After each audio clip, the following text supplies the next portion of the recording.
Bonjour, merci de votre fidélité à notre chaîne. Il est 13h sur Al-Oula, c'est l'heure du journal. Voici les titres. L'offre de soins se renforce au Maroc. Sa Majesté le roi Mohamed VI a procédé hier au quartier Lissasfa, au niveau de la préfecture d'arrondissement Hay El Hassani, Casablanca, à la pose de la première pierre d'un centre médical de proximité Fondation Mohamed V pour la solidarité et au lancement de la deuxième phase du programme des unités médicales mobiles connectées Fondation Mohamed V pour la solidarité.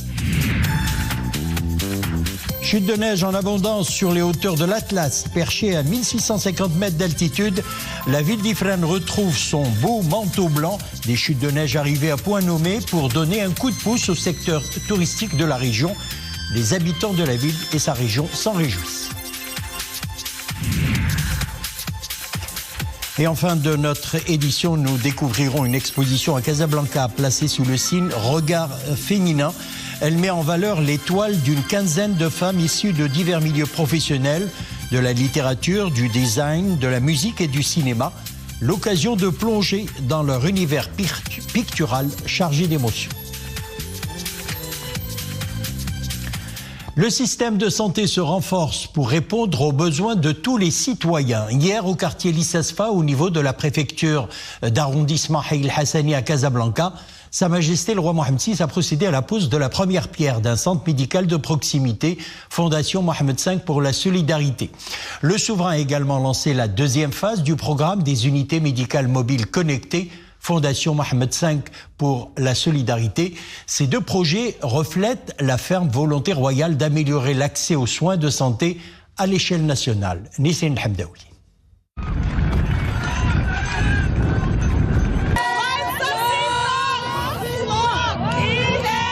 L'offre de soins s'étoffe à Casablanca avec un centre médical de proximité Fondation Mohamed V pour la solidarité.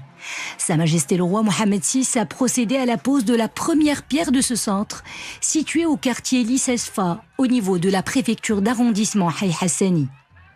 Un projet qui traduit l'engagement du souverain pour l'amélioration des prestations médicales au profit des populations, notamment celles du monde rural, à des soins de santé de base de qualité.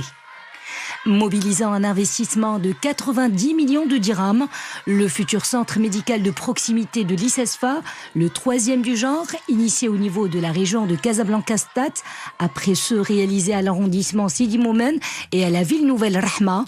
Ce futur centre fait partie intégrante d'un plan d'action mené par la Fondation Mohamed V pour la solidarité. Un plan d'action qui vise à soutenir le secteur médical national à travers notamment le renforcement de l'offre de soins au niveau des zones urbaines à forte densité démographique.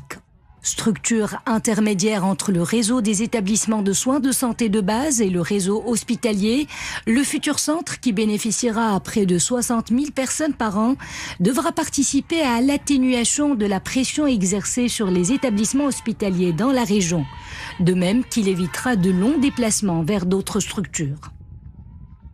La Fondation consolide ses engagements en faveur du secteur de la santé publique, donc au niveau de la région de Casablanca-Stad, à travers la mise en place d'une filière de soins hospitalières de qualité et complète qui va permettre de répondre aux besoins de prise en charge médicale de proximité des habitants des quartiers de Lissasfa et Nassim, qui s'élèvent à plus de 170 000 habitants.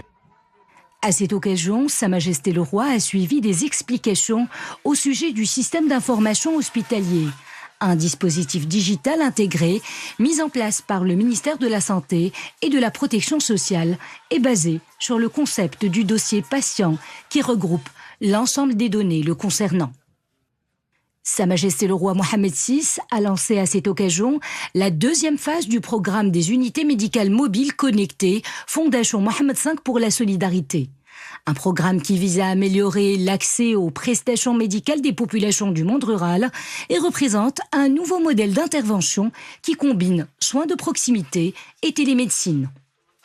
Sa Majesté le roi Mohamed VI a également effectué le lancement de la seconde tranche du programme des unités médicales mobiles connectées Fondation Mohamed V pour la solidarité, donc à travers la mise en route d'une tranche de 50 nouvelles unités, ce qui va permettre à la Fondation d'élargir la couverture nationale et géographique de ce modèle inédit d'intervention médicale, un modèle qui repose sur la mise à disposition pour les populations du monde rural ou celles vivant dans les zones éloignées, d'une offre de soins qui combine les soins généralistes en présentiel avec de la téléexpertise, c'est-à-dire de la consultation spécialisée qui est effectuée à distance, donc ce qui permet donc d'offrir des prestations médicales de qualité.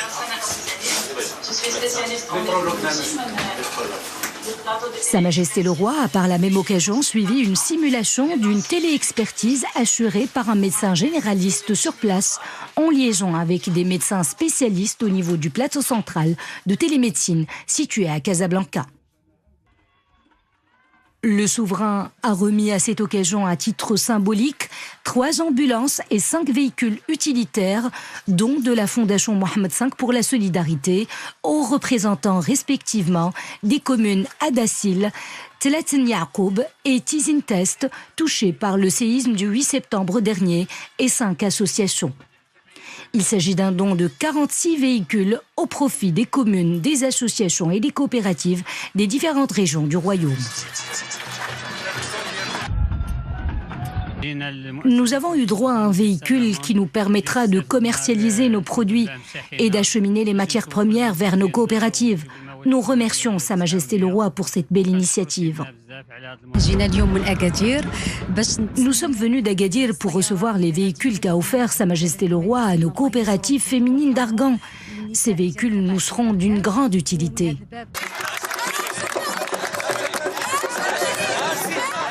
Les 2 projets de proximité lancés par le souverain en disent long sur la ferme volonté royale de consolider l'offre nationale de santé et d'améliorer l'accès aux soins de santé au profit de tous les citoyens.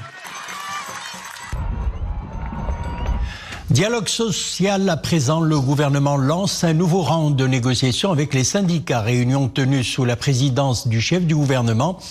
Dans ce cadre, Aziz Akhlouch a reçu une délégation de l'UMT conduite par le secrétaire général de la centrale syndicale, Miloud Mokharek. Parmi les points abordés, l'augmentation générale des salaires, la baisse de l'impôt sur le revenu, la réforme des régimes de retraite.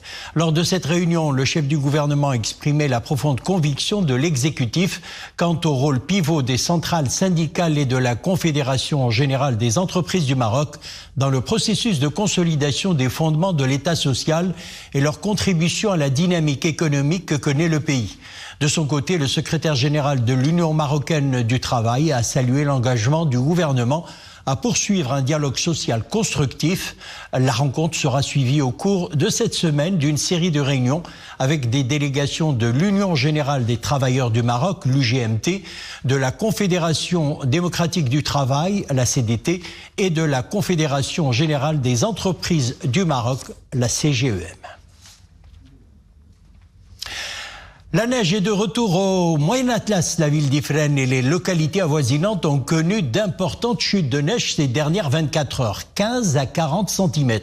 Des chutes de neige arrivées à point nommé pour insuffler une nouvelle dynamique au secteur touristique de la région.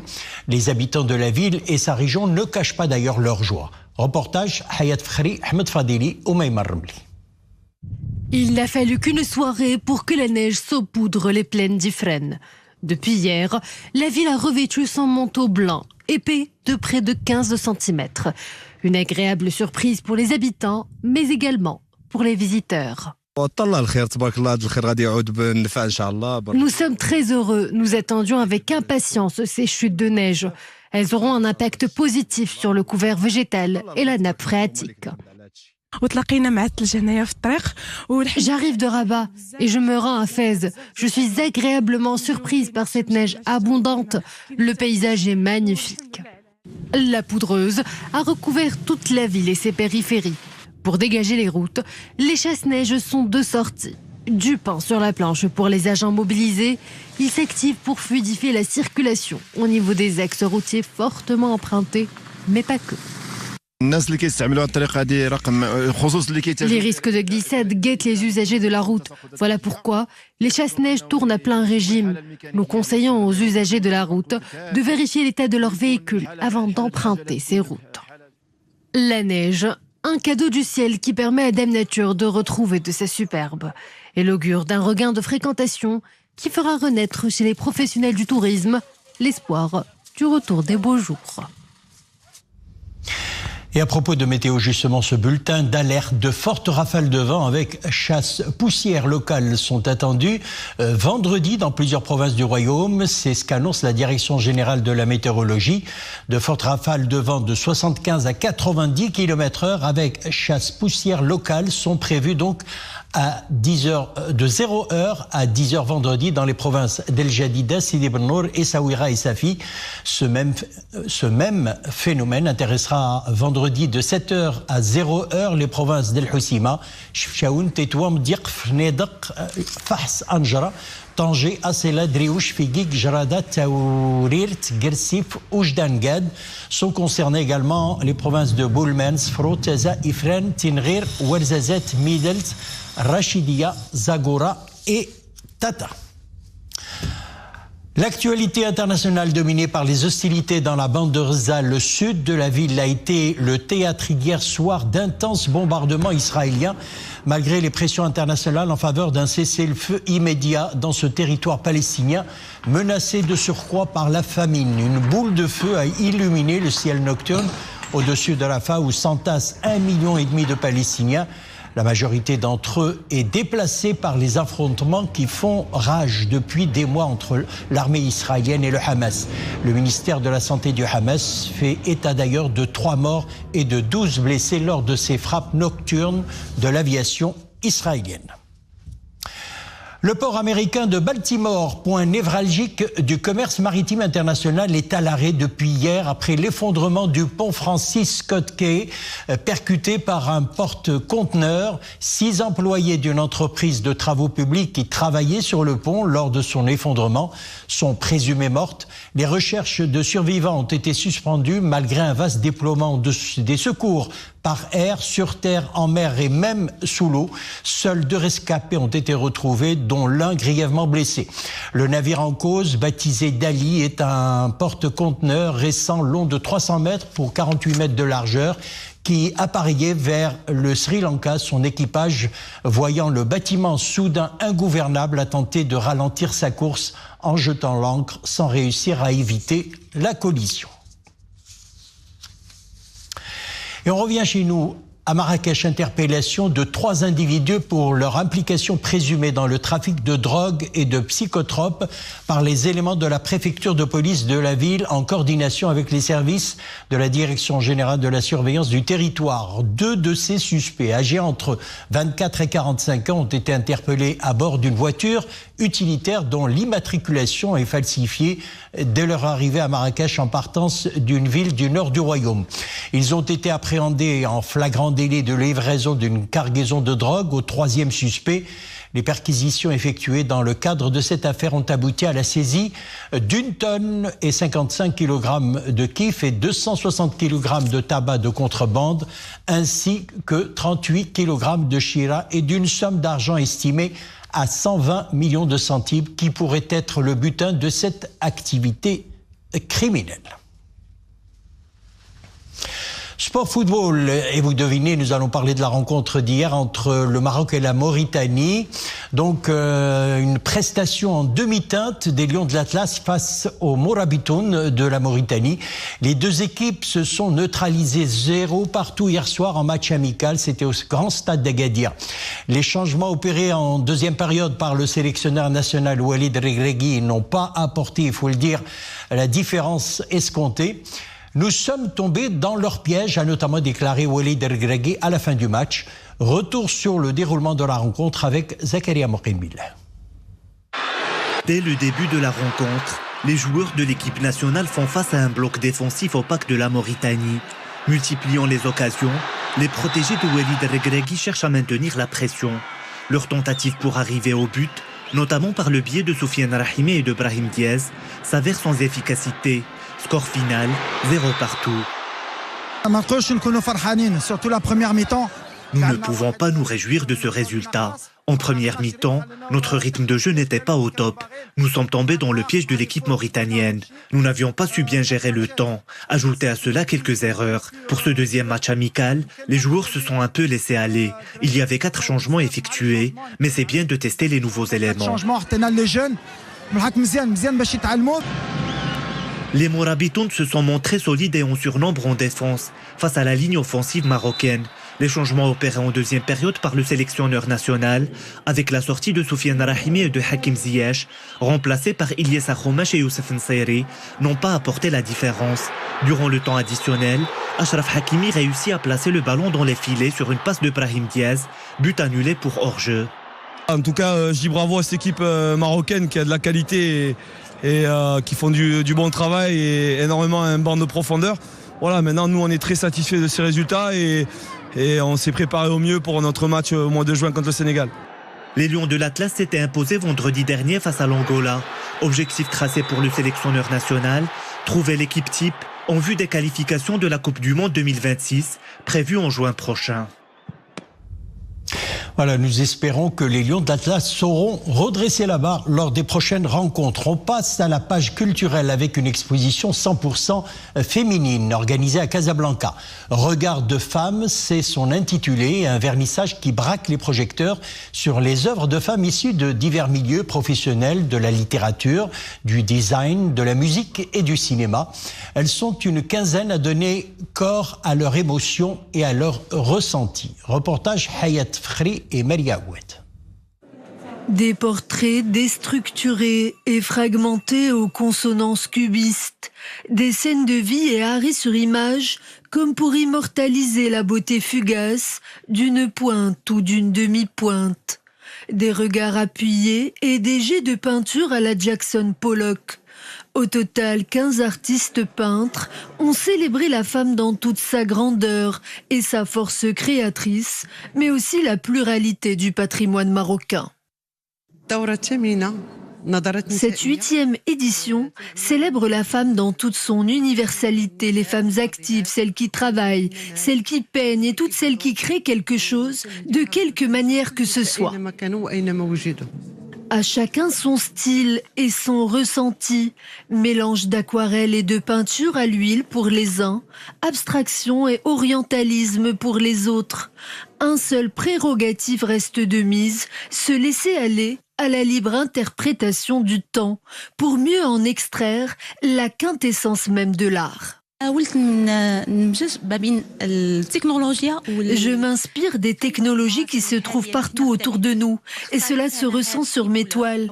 J'ai choisi des couleurs un peu sombres pour représenter au mieux l'ambivalence du monde mais aussi le règne des apparences.